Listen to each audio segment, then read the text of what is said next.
The conference room at Sterling and Associates fell silent after my brother Marcus's declaration. 11 rental properties in prime Florida locations: Tampa, Orlando, Miami Beach. Combined value, approximately $4.2 million.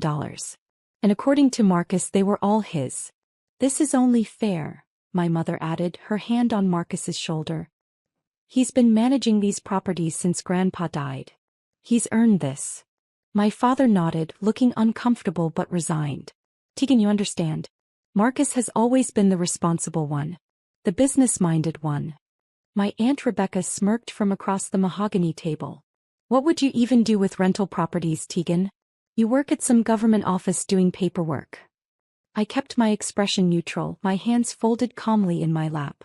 5 years. I'd kept this secret for 5 years, watching, documenting, waiting for exactly this moment. "Well."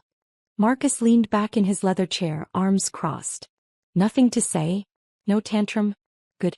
Maybe you're finally growing up and accepting reality." I looked at my father. Really looked at him. He was 73 now, grayer than I remembered. He'd always chosen Marcus. Always. The golden child who could do no wrong. "Dad," I said quietly. "You really don't know, do you?" His fork, we'd been having lunch before this impromptu meeting, clattered to the table. His face went completely white. Marcus shot forward in his chair. "Know what?" I smiled. "Everything. Growing up, I was always the overlooked daughter. Marcus was 3 years older, charismatic, confident, the son who would carry on the family legacy. I was quiet, bookish, too sensitive, according to my mother. When I was 16, Grandpa Frank pulled me aside at Thanksgiving. "Tegan," he said, "you remind me of myself at your age. Everyone underestimating you because you don't make noise." Grandpa Frank had built his real estate empire from nothing. Starting in 1967 with a single duplex in Tampa, he'd spent 40 years acquiring properties, renovating them, building passive income. By the time I was born, he owned 17 rental units across Florida. "Your father doesn't have the stomach for this business," Grandpa told me during one of our Saturday morning breakfast meetings, a tradition that started when I was 14. "And Marcus thinks money should come easy. He doesn't understand the work." But he saw something in me. The way I asked questions about property values, market trends, tenant screening. The way I actually listened when he explained cap rates and cash-on-cash returns. When I turned 18, Grandpa made me an offer. "I'll pay for your college completely, any school, any degree. But I want you to double major. Business administration and real estate finance. And every summer you work for me. Learning the real business." I accepted immediately. My family barely noticed. Marcus was at Yale studying economics, the pride and joy. I went to University of Florida, a state school, my mother said with thinly veiled disappointment, and worked my tail off. Summers I learned everything. Property management, maintenance coordination, tenant relations, legal compliance, financial analysis. Grandpa Frank didn't just teach me, he tested me. Gave me properties to analyze, decisions to make, problems to solve. "You're a natural," he told me after I identified a tax advantage he'd missed on a property acquisition. "Better than any property manager I've ever hired." But I stayed quiet. Let my family think I was just helping Grandpa with light office work, while Marcus interned at prestigious investment banks. After college, I took a job at the Department of Housing and Urban Development. Government work. Stable, boring, unimpressive. At least that's what my family thought. They had no idea I was in the Office of Policy Development and Research, working on housing market analysis, learning federal housing policy from the inside. Still pushing papers for the government? Marcus would say at family dinners, working at a private equity firm in New York. "When are you going to get a real job?" I'd smile. Say nothing. In 2019, Grandpa Frank's health started declining. He was 86, sharp as ever mentally, but his body was failing. He called me to his house in February. "Tegan," he said, "I'm not going to be around much longer. And I've made a decision." He slid a folder across his kitchen table. Inside were quit-claim deeds for 11 properties. Every single rental property still in his portfolio. He'd sold 6 over the years, but these 11 were the crown jewels. "I'm transferring these to you. Effective immediately. They're yours free and clear. No inheritance tax complications, no probate, no fighting. Just you." I stared at the documents, my hands shaking. Grandpa, this is worth about $3.8 million total at current market value, he finished. Generating approximately $18,400 in monthly rental income after expenses. I've watched you for 10 years, Tegan. You understand this business. You respect it. You'll protect it. What about Dad? Marcus. His expression hardened. Your father never wanted this responsibility. He made that clear 40 years ago. And Marcus. He shook his head. Marcus has been stealing from me. My stomach dropped. What? I let him take over management 3 years ago. Wanted to see what he'd do. He's been skimming. Collecting rent in cash from certain tenants, pocketing it, reporting lower occupancy rates. I have documentation. He's stolen approximately $127,000 over 3 years. I felt sick. I haven't confronted him because I wanted to see how far he'd go, Grandpa continued. And I wanted to see if he'd come clean. He hasn't. So here's what's going to happen. You're going to take ownership of these properties. Marcus doesn't need to know. Let him keep managing them. Keep collecting your rent through the property management software. Document everything he does. One day this will all come to light. And when it does, you'll be protected. We filed the deeds that week. Every single property transferred to me. Tegan Marie Caldwell, sole owner. County records, completely legal, completely binding. Grandpa Frank died 4 months later in June 2019. At the funeral, Marcus played the grieving grandson perfectly. He taught me everything about business, he told mourners. He taught you nothing, I thought. And you stole from him while he was dying. For the next 5 years I lived a double life. To my family I was boring government employee Tegan. Sensible sedan, modest apartment, rarely traveling anywhere exciting. My mother would sigh about my wasted potential. Marcus would make jokes about my government salary.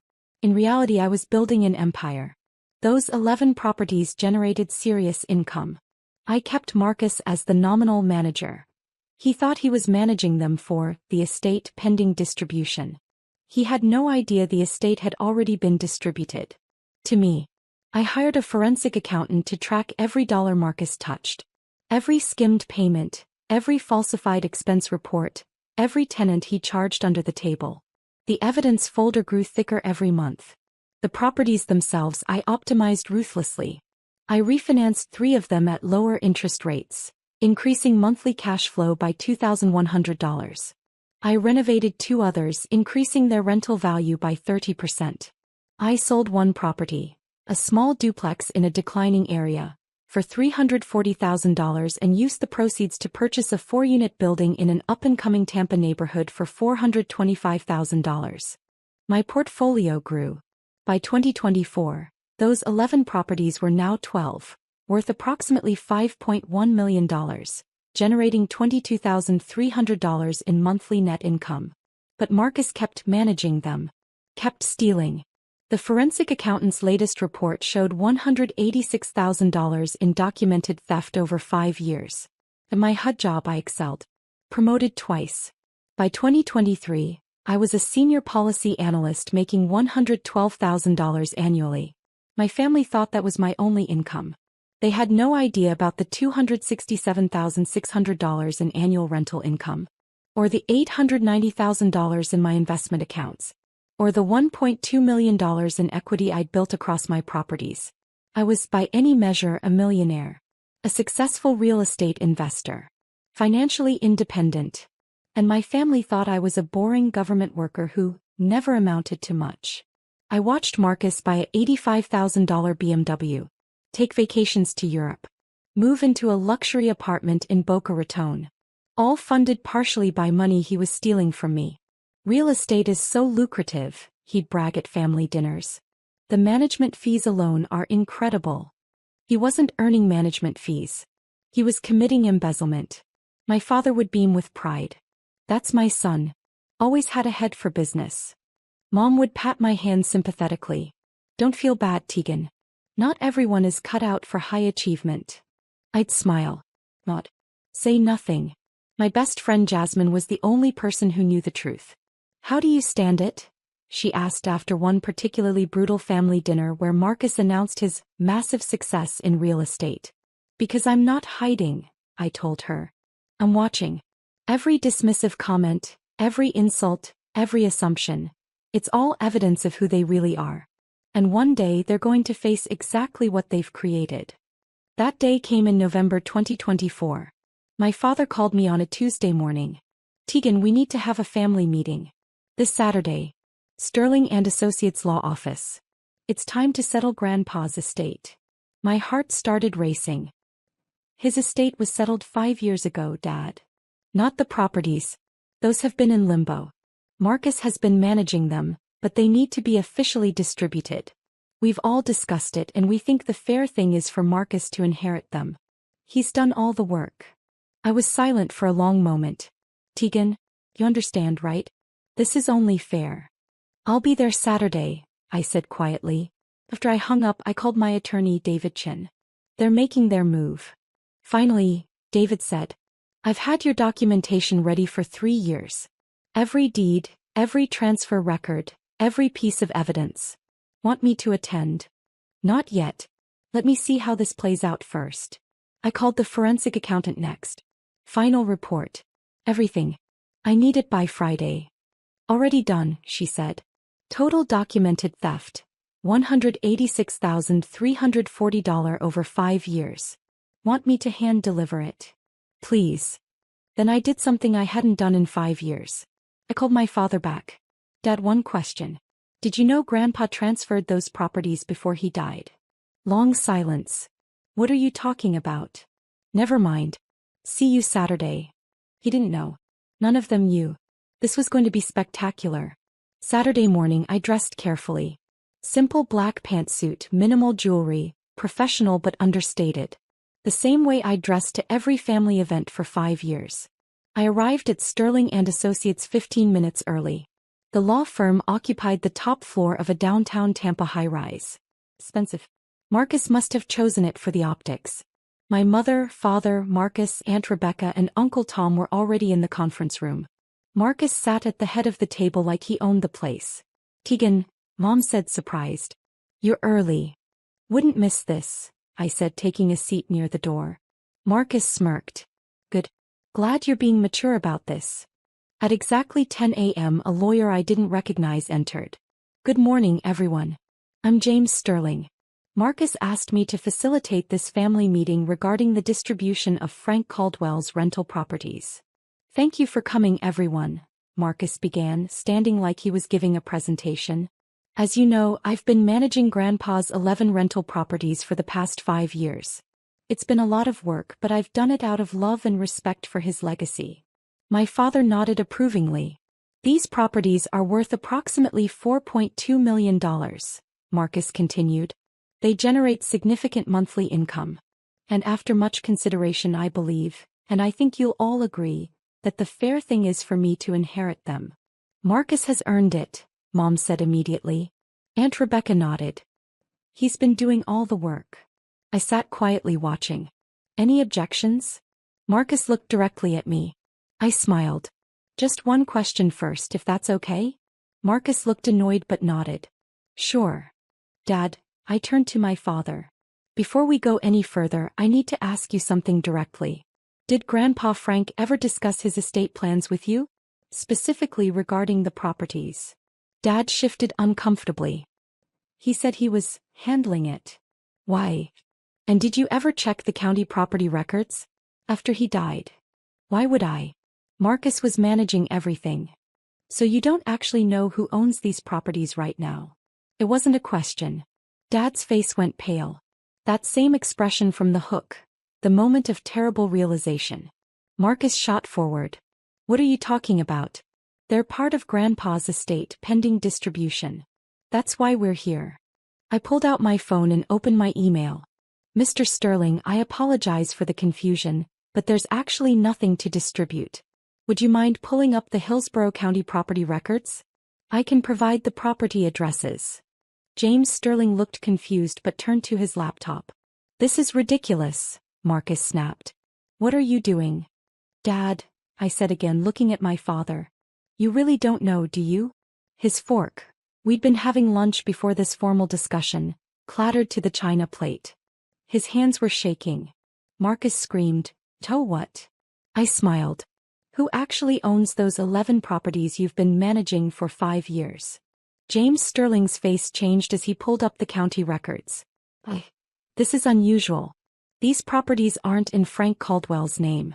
They were transferred in February 2019. Transferred to who? Mom demanded. I stood up and walked to the screen, pulling up the documents on his laptop. One by one I displayed them. Property 1, 2847 Beach Boulevard, Tampa. Deed transferred February 18, 2019. Owner, Tegan Marie Caldwell. Marcus's face went white. Property 2, 156 Sunset Drive, Orlando. Deed transferred February 18, 2019. Owner, Tegan Marie Caldwell. This is impossible, Mom whispered. Property 3, 8934 Collins Avenue, Miami Beach. Deed transferred February 18, 2019. Owner, Tegan Marie Caldwell. Kept going. All 11 properties. Every single one. Wait, Dad said, his voice shaking. You've owned these properties for 5 years? Since 2 weeks before Grandpa died, I confirmed. He transferred them to me via quitclaim deed. Completely legal. Filed with the county. Public record. Anyone could have checked. You're lying, Marcus said, but his voice cracked. This is some kind of fraud. Would you like to see the original deeds? I pulled out a folder from my bag. I have certified copies. Or we can call the county clerk's office right now. Or you can check the property tax records. I've been paying all property taxes since 2019. James Sterling was scrolling through documents, his professional demeanor cracking. These are legitimate. Filed properly, notarized, recorded. Ms. Caldwell has been the legal owner since February 2019. The room erupted. How could you keep this secret? Mom shouted. Why didn't Grandpa tell us? Aunt Rebecca demanded. But I was watching Marcus. Watching the realization dawn on his face. The terrible understanding. Marcus, I said quietly.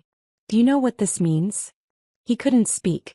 It means that for 5 years, you haven't been managing Grandpa's properties. You've been managing my properties. As my employee. Without a contract. Without my explicit authorization. Dad said I should. And more importantly, I continued, pulling out another folder. It means that every dollar you skimmed, every rent payment you pocketed, every falsified expense report you filed. That wasn't theft from an estate. That was theft from me. Direct embezzlement from the legal property owner. I opened the second folder. The forensic accountant's report. This is a complete financial analysis of every transaction you've made over 5 years. Conducted by Morrison & Associates, a licensed forensic accounting firm. I started reading. Unit 2847 Beach Boulevard. March 2019, you collected $1,850 in cash rent from tenant James Morrison. You reported the unit as vacant and pocketed the money. April 2019, same tenant, same amount. May 2019. Stop, Marcus whispered. Unit 156B, Sunset Drive. You charged tenant Maria Gonzalez a $300 late fee that doesn't exist in her lease. You kept the money and never reported it. You did this 17 times over 2 years. Stop. Over 5 years, I said, my voice steady and cold. You stole $186,340 from me. That's not an estimate. That's documented, proven, down to the dollar. I slid the report across the table to James Sterling. Every transaction is detailed here. Dates, amounts, methods. Including copies of the actual lease agreements versus the falsified reports Marcus submitted. Dad was staring at Marcus like he'd never seen him before. You stole from your sister? I didn't know. Marcus shouted. I thought I was managing Grandpa's properties. This is entrapment. Entrapment requires law enforcement involvement, I said calmly. This is just documentation. You stole money that didn't belong to you. The fact that you didn't know who you were stealing from doesn't actually matter. Theft is theft. Mom found her voice. Tegan, this is your brother. Surely we can work this out as a family. No, I said simply. What do you mean no? I mean I'm not interested in working this out. Marcus committed nearly $200,000 in felony theft. Over 5 years. Consistently. Deliberately. I turned to James Sterling. Mr. Sterling, I assume attorney-client privilege doesn't apply here since I'm not actually your client? He looked uncomfortable. That's correct. Good. Then you're a witness to this conversation. I pulled out a third folder. This is a formal complaint I'm filing with the Florida Department of Law Enforcement. Detailed documentation of felony grand theft, embezzlement, and fraud. Marcus lunged across the table. You can't do this to me. Uncle Tom grabbed him, pulling him back. I'm not doing anything to you, I said. I'm simply reporting crimes that you committed. Against me. Why? Dad asked, and he looked genuinely broken. Why did you wait? Why let this happen? I looked at him. Really looked at him. Because, Dad, I needed to know. I needed to see if Marcus would come clean. If any of you would question the situation. If anyone would check public records or ask basic questions or treat me like I might actually be competent. 5 years, I continued. 5 years of family dinners where Marcus bragged about his real estate success. Using my properties. 5 years of you telling me I wasted my potential. 5 years of Mom sighing about my little government job, while I was building a multi-million-dollar portfolio. 5 years of watching you choose him. Always. We didn't know, Mom whispered. You didn't ask, I corrected. Not once did any of you ask about my life with genuine interest. You assumed. You dismissed. You decided I was the failure and Marcus was the success, and you never questioned it. Aunt Rebecca spoke up, her voice sharp. So this is revenge. You're going to destroy your brother over hurt feelings. No, I said. I'm going to report crimes that were committed. That's not revenge. That's justice. And honestly, if Marcus had stopped stealing even once in 5 years, this would be different. But he didn't. He escalated. Last month, he pocketed $8,200 in a single week. I pulled out another document. This is a notice of termination of property management services. Marcus, you're fired. Effective immediately. You have 48 hours to turn over all keys, documents, and tenant contact information. And if I don't, he snarled. Then I add obstruction and conversion of property to my complaint. James Sterling cleared his throat. Ms. Caldwell, I should mention, I cannot represent you in this matter as Marcus approached me first. But you should know that your documentation appears extremely thorough. If these allegations are accurate, this is indeed serious criminal behavior. They're accurate, I said. Every word. I stood up, gathering my folders. I'm going to leave now. I have a meeting with my actual attorney this afternoon to file the formal complaint. Marcus, you should probably hire a lawyer. A good one. Tegan, please, Dad said, standing. He's your brother. No, Dad. He's your son. There's a difference. Brothers don't steal from each other for 5 years. Brothers don't let you believe you're a failure while they profit from your success. I walked to the door and paused. One more thing. Those properties. They're worth $5.1 million now, not $4.2 million. Because over 5 years I refinanced them, renovated them, and acquired one additional unit. That's what actual real estate management looks like. I generate $22,300 in net monthly income from those properties. That's $267,600 annually. On top of my $112,000 government salary. I'm not a failure, Dad. I'm a millionaire. I've been one for 3 years. You just never bothered to notice. Mom started crying. Real tears. Goodbye, I said. I'm sure we'll see each other in court. As I reached for the door handle, Marcus shouted one last time. You're going to regret this. I'll fight you on everything. I'll prove you set me up. I turned back. Marcus, please fight me. Because here's what discovery will reveal. Grandpa Frank knew you were stealing from him before he died. He documented it. He left me a letter explaining exactly why he chose me and not you. It's in a safe deposit box, along with his personal journals detailing every conversation he tried to have with you about integrity and business ethics. You want to fight this in court? We'll bring all of that in. Every family dinner where you lied about your success. Every tenant who will testify you collected cash under the table. Every fake expense report with your signature. Or, I said quietly, You can accept that you got caught. That actions have consequences. And that maybe, just maybe, the person you dismissed as worthless was paying attention all along. I opened the door. Tegan, Dad called out. I stopped but didn't turn around. Did he really know? Did Grandpa really know Marcus was stealing? Yes, I said. He gave Marcus 3 years to come clean. He never did. So Grandpa protected what he'd built. He gave it to someone who would respect it. Why didn't he tell me? I finally turned around. He did, Dad. He tried to tell you for 40 years that Marcus wasn't ready. That he didn't have the character for this business. But you never listened to him either. You only heard what you wanted to hear. Just like you've only seen what you wanted to see. The successful son. The disappointing daughter. You built that story so completely that you never questioned it. Even when the evidence was public record. I walked out. Behind me I heard Marcus start screaming again. Heard Mom sobbing. Heard Aunt Rebecca's sharp voice demanding explanations. But I kept walking. Within 48 hours, everything collapsed for Marcus. Monday morning I filed the formal complaint with the Florida Department of Law Enforcement. By Tuesday afternoon, 2 detectives showed up at Marcus's luxury apartment. He called me screaming. They're treating me like a criminal. You are a criminal, I said calmly. You stole $186,340. That's multiple counts of felony grand theft. I'll pay it back. I'll pay double. Just drop the complaint. That's not how this works, Marcus. You can't just pay your way out of felony charges.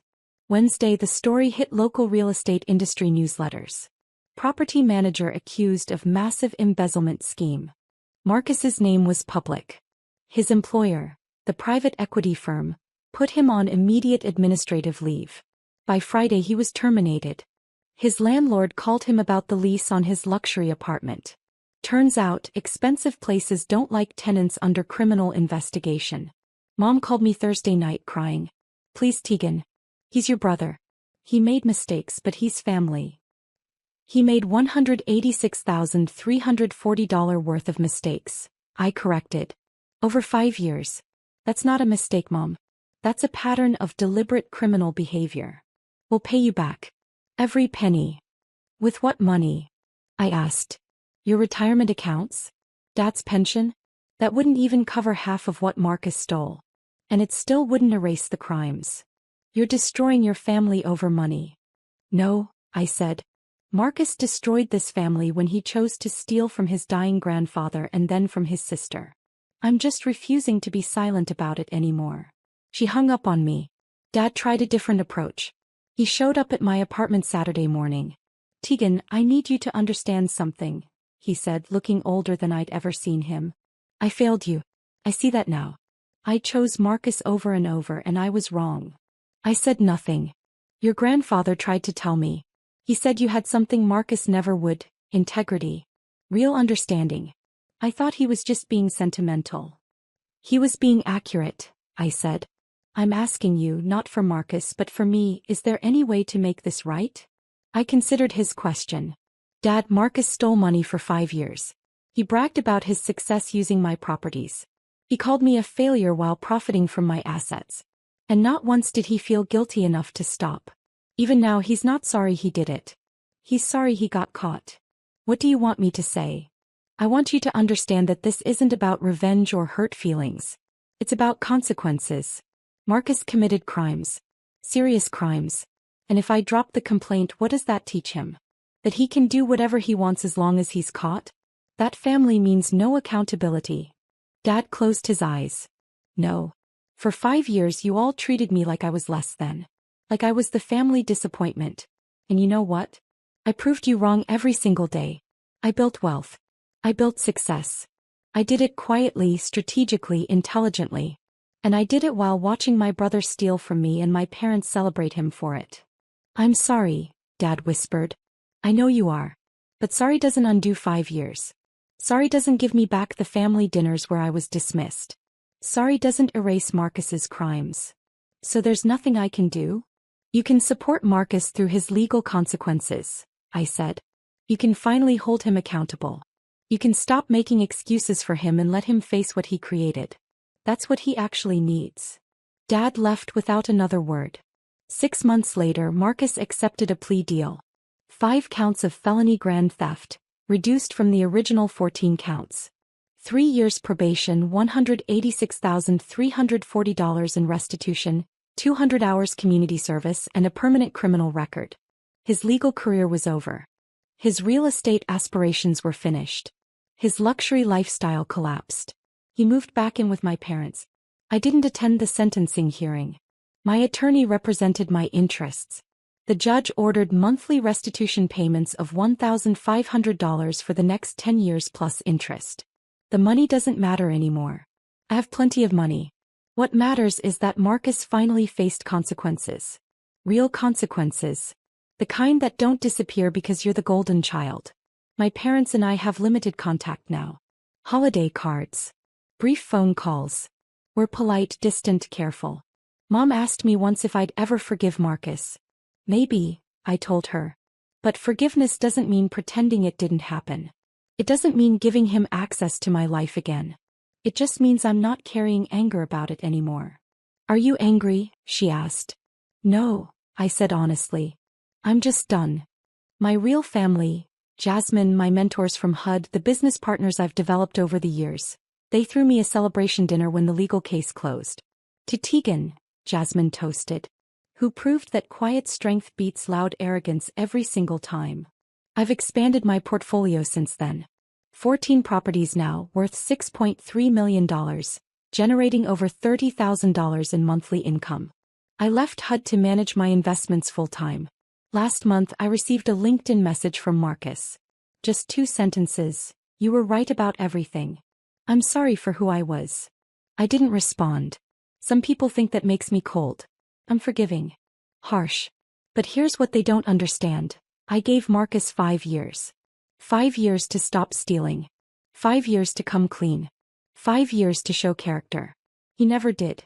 I gave my parents countless opportunities to see me, really see me, not just their assumptions. They never did. I didn't destroy my family. I simply stopped protecting them from the consequences of their own choices. 3 weeks ago I received a handwritten letter from my father. No return address, just forwarded through my attorney. Tegan, it read, I've been thinking about what you said. About really seeing you. I went back and checked some things. Your college transcripts. You graduated summa cum laude. I never even asked. Your HUD promotions. You were being recruited by private firms the whole time and chose to stay. I never knew. The properties, I pulled the county records finally. You didn't just maintain them. You improved them. Optimized them. Built something real. I'm ashamed that it took a criminal investigation for me to see my own daughter. I don't expect forgiveness. I don't deserve it. But I want you to know I see you now. And I'm in awe of what you've built. Not just the properties or the wealth.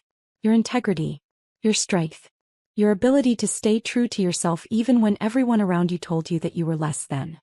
Your grandfather was right about you. About everything. I'm just sorry I couldn't see it while he was alive to know I finally understood. You don't have to respond to this. I just needed you to know. I'm proud of you. I should have said it 1,000 times before. I'm saying it now. I'm proud of you, Tegan. I keep that letter in my desk drawer. I haven't responded to it. Maybe I will someday. Maybe I won't. But either way, I know this. I don't need his pride anymore. I don't need his approval or his recognition or his belief in me. Because I built something real.